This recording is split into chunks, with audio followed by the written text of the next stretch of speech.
को और हेडिंग डाल लीजिएगा अल्प प्राण और महाप्राण व्यंजन, जिसमें हम पूरे टॉपिक को शिद्दत के साथ पढ़ेंगे और लास्ट में इस वीडियो में सबसे कठिन क्वेश्चंस को भी टेस्ट के रूप में लगा लेंगे।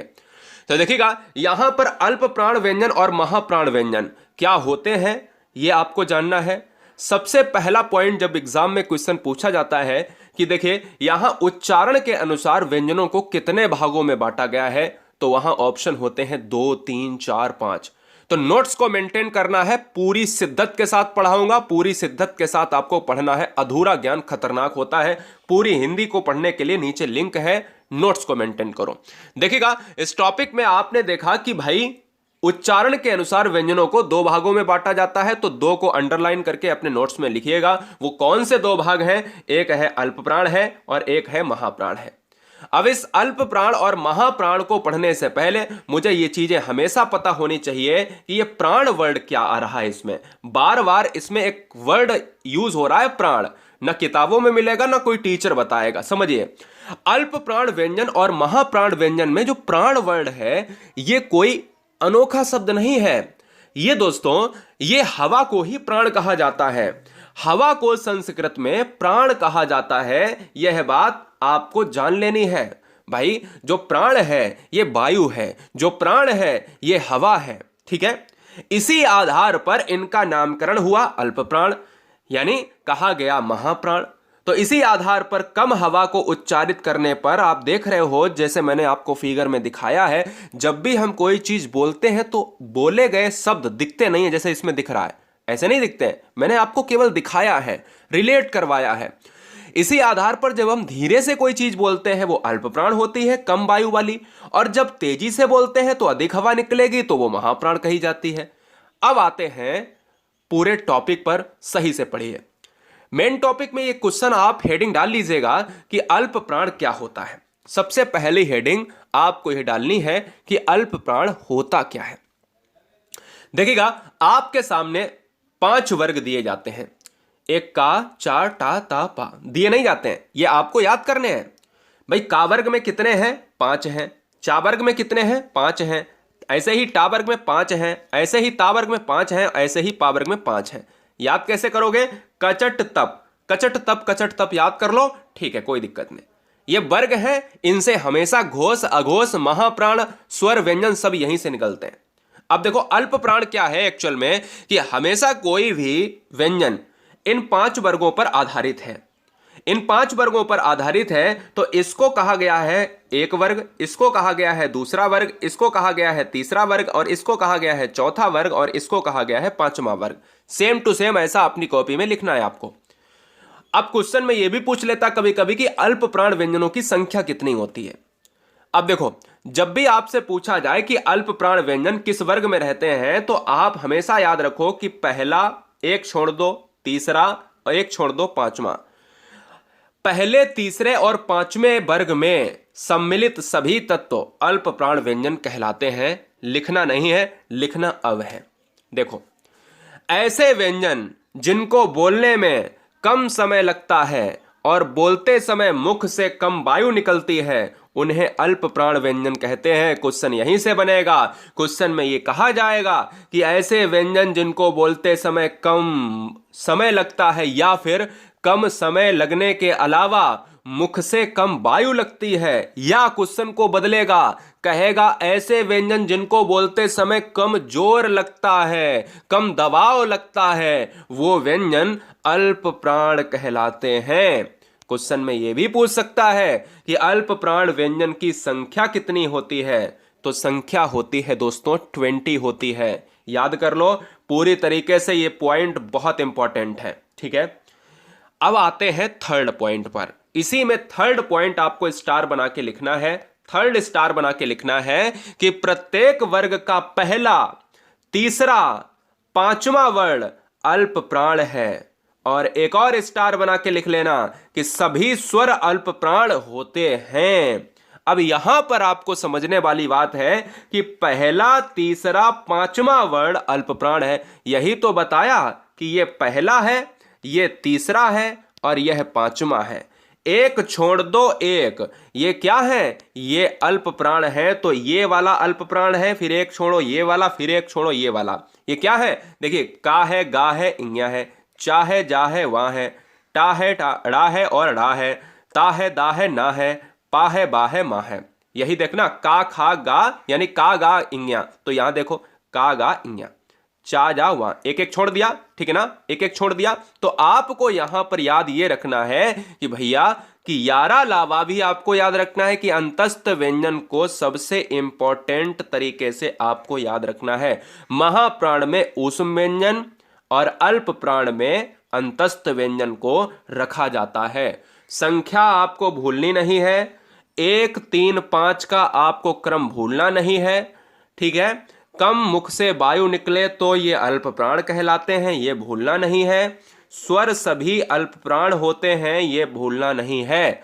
चाहो तो स्क्रीनशॉट ले लो, एग्जाम हॉल से पहले इनको कंठस्थ कर लेना। अब बात करते हैं उसी स्लाइड में महाप्राण।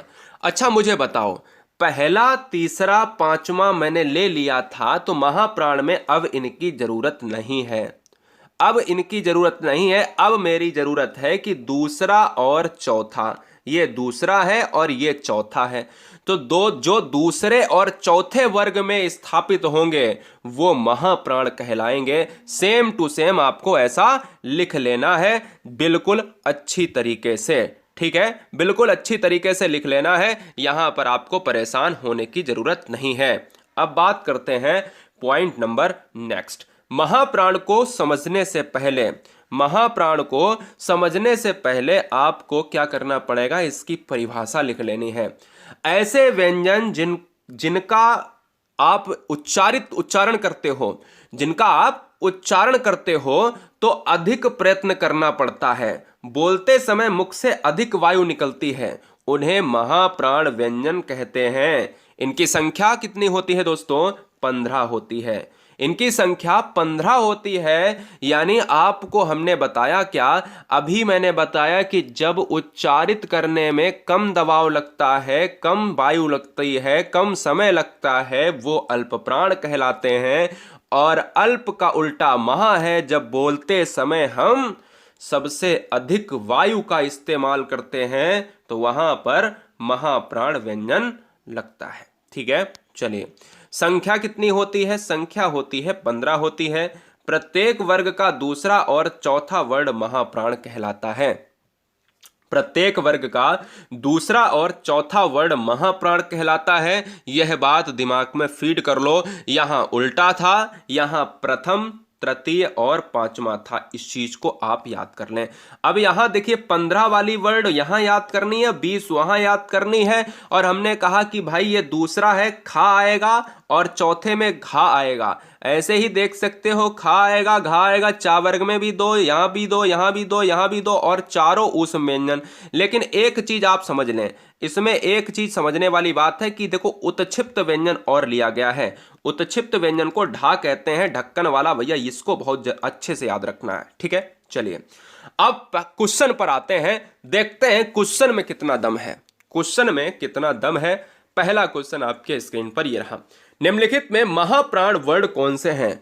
देखिए मैंने पूरे वीडियो में आपसे ये नहीं कहा है, चैनल में आए हो तो सब्सक्राइब कर लेना। गुरुजी वर्ल्ड एग्जाम स्टडी प्लेटफॉर्म आपके सब्सक्राइबर को यहाँ पर नहीं देखता है, आपके सब्सक्रिप्शंस को इंपॉर्टेंस नहीं देता है, आपके सिलेक्शन को इंपॉर्टेंट देता है। इसलिए अगर मेंटेन करने हैं नोट्स तो सब्सक्राइब करें, अगर सिलेक्शन शिद्दत से लेना, ईमानदारी से लेना है तो जरूर सब्सक्राइब करें। सुबह 9 बजे हिंदी की डिटेल क्लास होती है और रात्रि 8 बजे हिंदी का टेस्ट होता है डिटेल में। निम्नलिखित में महाप्राण वर्ण कौन सा है, तो आंसर जाएगा ऑप्शन नंबर किसके साथ, ए के साथ। क्यों जाएगा महाप्राण वर्ण दोस्तों, अभी मैंने आपको बताया है कि जो दूसरे और चौथे में आता है वो महाप्राण है, खा है और घा है। तो खा है और घा है, ये महाप्राण है। क्योंकि अगर मैं देखूंगा कि भाई का वर्ग में का क्या आता है, का, खा और गा, घा और ये, तो पहला और तीसरा और पांचवा ये तो अल्प प्राण हो जाएंगे, तो पहला अल्प प्राण है तो ये तो आंसर नहीं हो, मुझसे महाप्राण पूछा है, ठीक है। इसके अलावा अगर मैं देखूं तो यारा लावा आएगा अल्प प्राण में। हमने बताया था कि अल्प प्राण में सभी अंतस्थ व्यंजन आएंगे तो यारा लावा हो जाएगा। इसी तरीके से ता वर्ग होता है तो ता वर्ग स्टार्टिंग में आता है तो पहला वाला स्टार्टिंग वाला कैसे हो जाएगा, ये भी अल्प प्राण, ये भी अल्प प्राण, तो ये सभी हो जाएंगे। देखिए यहां पर ये देखिए दूसरे और चौथे में है, ये महाप्राण में आ जाएंगे। जिन व्यंजन वर्णों के उच्चारण में मुख से कम श्वास निकलती है उन्हें क्या कहते हैं? जिन व्यंजन वर्णों के उच्चारण में मुख से कम श्वास निकलती है उन्हें क्या कहते हैं? महाप्राण व्यंजन, अल्प प्राण व्यंजन, प्राण व्यंजन या फिर उपरोक्त में से कोई नहीं। तो दोस्तों अगर मैं बात करूं इस क्वेश्चन में तो आंसर किसके साथ जाएगा? ऑप्शन नंबर बी के साथ जाएगा। अल्प प्राण व्यंजन कहलाता है क्योंकि मुख से कम वायु निकल रही है, कम दबाव पड़ रहा है, कम श्वास यहां पर निकल रही है। नेक्स्ट, जिन व्यंजन वर्णों के उच्चारण में मुख से अधिक श्वास निकलती है उनके लिए क्या होगा? तो दोस्तों उनके लिए हमारा उल्टा हो जाएगा महाप्राण व्यंजन। वीडियो में लाइक जरूर कर देना यदि आपको वाकई में टॉपिक समझ में आ रहा है। नेक्स्ट वन, हिंदी में महाप्राण व्यंजनों की संख्या कितनी होती है? दोस्तों महाप्राण व्यंजन की संख्या पूछ रहा है तो महाप्राण व्यंजन की संख्या 15 होती है। अभी अभी बताया था कि महाप्राण 15 होते हैं और अल्प प्राण कितने होते हैं, ये आपको बता देना है कि हिंदी में अल्प प्राण व्यंजन की संख्या कितनी होती है। दोस्तों जवाब दीजिएगा। तो अल्प प्राण व्यंजनों की जो संख्या होती है वो 20 होती है। हमने आपको अभी बताया कि भाई 20 अल्प प्राण के साथ और 15 महाप्राण के साथ ये वर्ड हमेशा गिने जाते हैं। प्रत्येक वर्ग का पहला, तीसरा और पांचवा वर्ड क्या होता है? प्रत्येक वर्ग का पहला, तीसरा और पांचवा वर्ड क्या होता है दोस्तों? तो दोस्तों यहां पर जो आंसर जाने वाला है वो अल्प व्यंजन जाने वाला है। अल्प व्यंजन का मतलब है अल्प प्राण। क्लियर है? ऑप्शन बी जाएगा। नेक्स्ट, प्रत्येक वर्ग का दूसरा और चौथा वर्ड क्या कहलाएगा? तो दूसरा और चौथा वर्ड जो कहलाता है ना वो कहलाता है, मैंने कहा दूसरा में और चौथे में एक छोड़ दो एक वाले, और जो छोड़े थे वही थे, और जो छोड़े थे वही थे, ये थे महा थे, जिसमें ज्यादा वायु लगती थी और ज्यादा वायु लगेगी वो ऑप्शन